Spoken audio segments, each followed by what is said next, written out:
સુરતમાં આપણા ગુજરાત રાજ્યના મુખ્યમંત્રી આવ્યા છે, કેન્દ્રના મંત્રી આવ્યા છે, ભૂતપૂર્વ ગૃહમંત્રી આવ્યા છે, આટલા મોટા મોટા મોંઘા મહેમાનો આવ્યા છે અને એની સભામાં હાવ ખુરશી ખાલી રહે તો આપણા મહેમાનનું ખરાબ લાગે.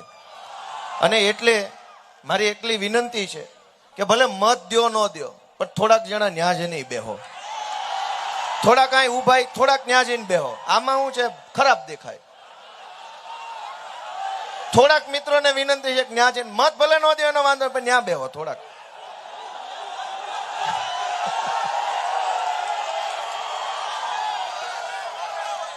દોસ્તો, આજથી ઘણા વર્ષ પહેલા પાટીદાર અનામત આંદોલનની સભા કિરણ ચોક ઉપર થઈ હતી અને એ વખતના બધા કદાવર નેતાઓની સાથે હું એક નાના સૈનિક તરીકે એ સભામાં હતો ને મારું વક્તવ્ય હતું. અને મને એ માહોલ યાદ આવે છે કે એ વખતે પીળી ટોપી હતી, મેં પીળી ટોપી પહેરી હતી. મારો જૂનો વિડીયો જો કોઈ જોયો હોય તો ત્યારે પીળી ટોપી હતી આંદોલનની અને ખૂબ જોશીલા દમદાર ભાષણો અમે બધાએ કર્યા હતા. મને મારું ભાષણ યાદ છે. આજે પીળી ટોપી દેખાય છે, એવડા માણસો દેખાય છે અને એના કરતા 1000 ગણો વધુ જુસ્સો પણ તમારી અંદર દેખાય છે. એટલે મને સમય યાદ આવે છે. સુખ અને દુઃખ બે થાય છે. કેટલો બધો સંઘર્ષ વેઠી લીધો, કેટલા વર્ષોની પીડા ભોગવી લીધી, એફઆઈઆરો થઈ, જેલમાં ગયા, ગાળો ખાધી, અપમાન સહન કર્યા, ટીવી મીડિયામાં અમારી ઉપર બેફામ આરોપો કરવામાં આવ્યા, અનેક પ્રકારની યાતના ભોગવીને આજ અહીંયા જયારે ઊભા છે ત્યારે ભોગવેલી યાતના જોઈએ ને તો થોડુંક દુઃખ લાગે. કેટલું વેઠી ગયા આપણે. અને અહીંથી આગળનો જે રસ્તો, કિરણ ચોક થી ગાંધીનગર સુધીનો જે રસ્તો છે એ જોઈએ તો મજા આવ્યા કરે છે. પણ એક વાતનું મને ગર્વ છે કે અનેક લોકોએ જેલની બીકે પાર્ટી બદલી, એફઆઈઆર ની બીકે પાર્ટી બદલી, હોદ્દા માટે પાર્ટી બદલી, પૈસા માટે પાર્ટી બદલી, ખુરશી પર બેસવા પાર્ટી બદલી, વિચારો બદલ્યા, રસ્તો બદલ્યો, બધું જ બદલ્યું, ખેસ બદલ્યા, ટોપી બદલી. હું એકમાત્ર ઈ માણસ છું જેને કોઈ દી રસ્તો નથી બદલ્યો, વિચાર નથી બદલ્યો. અમે અમારી ટોપી નથી બદલી, ખેસ નથી બદલ્યો. શું કામ? કે અમે પોતે બદલાઈ જવા નહીં, સમાજની હાલત બદલવા માટે થઈને લડાઈ લડી રહ્યા છીએ. દોસ્તો, અમારે નથી બદલાઈ જવું અને રસ્તો બદલી નહીં. એ ધારાસભ્ય બન્યા અને હું મારા રસ્તા ઉપર વટથી ઉભો રહીને ધારાસભ્ય બન્યો. દોસ્તો, એમાં શું વાંધો છે? ધારાસભ્યો બનવા રસ્તા ન બદલવાના હોય. તમે તમારા રસ્તા ઉપર ચાલો, તમે તમારા વિચાર ઉપર અડગ રહ્યો, હિંમત કરો તો સમાજનું દિલ બહુ મોટું છે. તમને ધારાસભ્ય શું વડાપ્રધાન બનાવી શકે એમ છે. પણ તમે જો રસ્તા બદલીને નેતા બનવા નીકળ્યા હોવ તો એવું અહીં કિરણ ચોક થી કોઈ દી નહીં થાય. અહીંથી એવું શક્ય નથી. કેમ? કેમ કે દોસ્તો, આ કર્ણની ભૂમિ છે. તમને ખબર છે કે આ સુરતને કર્ણની ભૂમિ કેમ કીધી? કોઈને ખબર છે? કર્ણની ભૂમિ કહેવાય છે. આ કોઈને ખ્યાલ છે કેમ? કોઈ ભાજપ વાળાને ખબર નથી. કર્ણની ધરતી એટલે કહેવાય આ સુરત કે કર્ણનો જ્યારે અંતિમ સમય આવ્યો ત્યારે એને ભગવાન શ્રી કૃષ્ણ પાસે એક વચન માંગ્યું કે મારા એટલે કે કર્ણના અંતિમ સંસ્કાર એવી જગ્યાએ કરવા કે જે ધરતી ઉપર ક્યારેય કપટ ન થયું હોય, પાપ ન થયો હોય, અન્યાય ન થયો હોય, અનીતિ ન થઈ હોય, જે જમીન કુંવારી જમીન હોય એની ઉપર મારા અંતિમ સંસ્કાર કરજો. એવું વચન કૃષ્ણ પાસે કર્ણએ લીધું.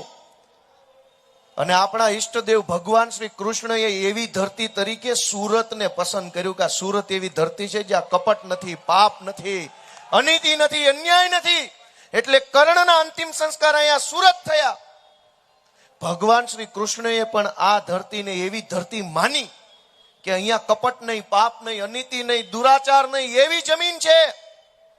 પણ આજ દુઃખ સાથે કહેવું પડે કે આખા ગુજરાતના કપટ કરનારાઓ અહીંયા સુરતની અંદર નેતા બનીને ફરે છે. ગુજરાત આખાને લૂંટી લેનારા, ગુજરાતને બરબાદ કરનારા, ડ્રગ્સના દૂષણની અંદર ધકેલનારા કપટી માણસો આ સુરતની અંદર નેતા બનીને ફરે છે. એક જમાનામાં ભગવાન શ્રી કૃષ્ણએ આ ધરતીને પાપ વગરની ધરતી માની હતી. અહીં કોઈ પાપ નથી અને એટલે જ કર્ણને અહીંયા અંતિમ સંસ્કાર આપ્યા. આજ પાપમાં શું બાકી રાખ્યું છે? ગામ શેરીએ શેરીએ શેરીએ કોમ્પ્લેક્સમાં દરેક જગ્યાએ બેફામ ડ્રગ્સ વેચાય. આપણી યુવા પેઢીએ ડ્રગ્સના રવાડે ચડે, બરબાદ થાય, અને કોઈ નેતા આપણી વાત સાંભળનારો નથી. કોઈને ચિંતા નથી કે આ નવી પેઢી બરબાદ થઈ રહી છે, આનું શું કરવું. અહીંયા ઉભા ઉભા ભાષણો કરે છે, વિકાસ વિકાસ વિકાસ. ક્યારેક તો તમે અમારા જુવાનિયાની સામે જોવો કે આ કઈ પરિસ્થિતિમાં જીવે છે. આપણી નવી પેઢીના જુવાનિયાઓ માટે આ આખા સુરતમાં કોઈ વ્યવસ્થા ભાજપે ઊભી ન કરી. એના પરિણામે જુવાનિયા પાસે આગળ વધવાનો કોઈ રસ્તો ન રહ્યો. ભૂલથી, જાણતા અજાણતા, લોભથી, લાલચથી, ડરથી, અતિ મહત્વકાંક્ષાથી કોઈ પણ રીતે આપણા યુવાનો અનેક પ્રકારના એવા કામોમાં આપણે ફસાયા છે કે જેમાંથી બહાર નથી આવી શકતા. દિલ્હીની, હરિયાણાની, પંજાબની પોલીસ આવીને વરાછામાંથી, કતારગામમાંથી, કામરેજમાંથી છોકરાઓને પકડી પકડીને જેલમાં પૂરી દે છે. ખાતું ભાડે આપ્યું હોય, 5,000 રૂપિયા કમાણા ન હોય અને બાપાને આવે 5 લાખનો ખર્ચો. હરિયાણામાં વકીલ ગોતે, દિલ્હીમાં વકીલ ગોતે, ગુરુગ્રામમાં વકીલ ગોતે. મારી વાત સાચી છે કે ખોટી? એ આપણા યુવાનોને સાચા રસ્તે વાળવાનું કામ કોણે કરવાનું હતું? સરકારે કરવાનું હતું. કે અહીંયા જો વરાછામાં કે સુરતમાં વિશ્વની શ્રેષ્ઠ કહી શકાય એવી લાઇબ્રેરી જો અહીંયા બનાવી હોત તો હજારો યુવાનો એ લાઇબ્રેરીમાં બેસીને દુનિયાભરના પુસ્તકો વાંચતા, અને પુસ્તક વાંચીને જ્ઞાન મેળવીને કોઈ આઈએએસ, કોઈ આઈપીએસ, કોઈ કલેક્ટર, કોઈ મામલતદાર, કોઈ સીએ, કોઈ વકીલ, કોઈ ડોક્ટર, કોઈ એન્જિનિયર, કોઈ એસ્ટ્રોનોટ, કંઈ પણ બનતા. પણ ક્યાં જઈને વાંચવાનું? ક્યાં વાંચવા જવાનું? હજારો સોસાયટીઓ ફાઇલો વાળી બનાવીને બિલ્ડરો, નેતાઓ, અધિકારીઓ કમાઈને નીકળી ગયા. એ સોસાયટીમાં રહેનારા માણસની વેદના કોણ જાણે છે?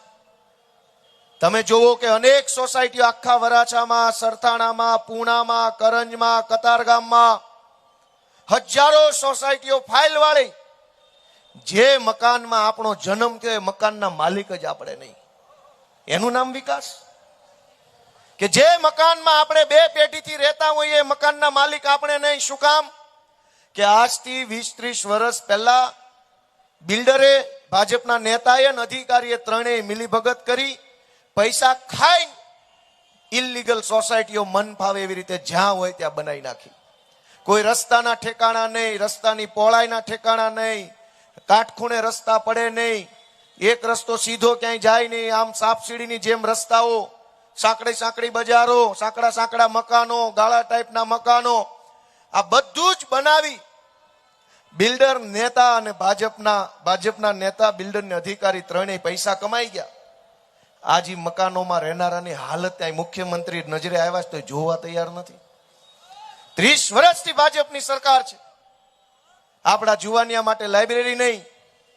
તમે એક વસ્તુનો વિચાર કરો કે અનેક લોકો સાંકડા મકાનોમાં રહે છે, પાર્કિંગમાં ભાડે રહે છે. હું પણ પાર્કિંગમાં રહેતો હતો કતારગામમાં. છોકરાએ ભણવું હોય, વાંચવું હોય તો ક્યાં બેસીને વાંચવાનું? ઘર એટલું હાંકડું હોય કે બેડરૂમમાં બેસું કે હોલમાં બેસું કે રસોડામાં બેસું. મારી વાત સાચી છે ખોટી છે?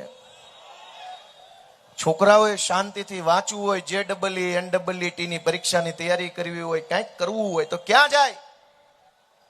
એક ખટારો નેતા અહીંયા સુરતમાં આવ્યા છે દિલ્હીથી ને ગાંધીનગરથી, પણ કોઈ આપણા છોકરાની વાત નથી કરતું. દરેક ભાજપનો નેતા વિકાસ વિકાસ વિકાસ વિકાસની વાતો કર્યા કરે. વિકાસ વિકાસ શું કરશો તો કે વિકાસ, શું કર્યું તો કે વિકાસ. પણ તમે વિચારો એક વખત દોસ્તો બધાય કે ગામડે રહેતા હતા સૌરાષ્ટ્રમાં આપણા બાપ દાદાઓ, અને આપણામાંથી ઘણા લોકો જે હમણાં છેલ્લા 5, 7, 10 વર્ષમાં સુરત આવ્યા છે, કોઈ 20 વર્ષમાં આવ્યું. સરકાર 30 વર્ષથી ભાજપની. ગામડે શાળા નહોતી, ગામડે દવાખાના નહોતા, હારા રોડ નહોતા, પીવાનું અને ખેતીનું પાણી નહોતું.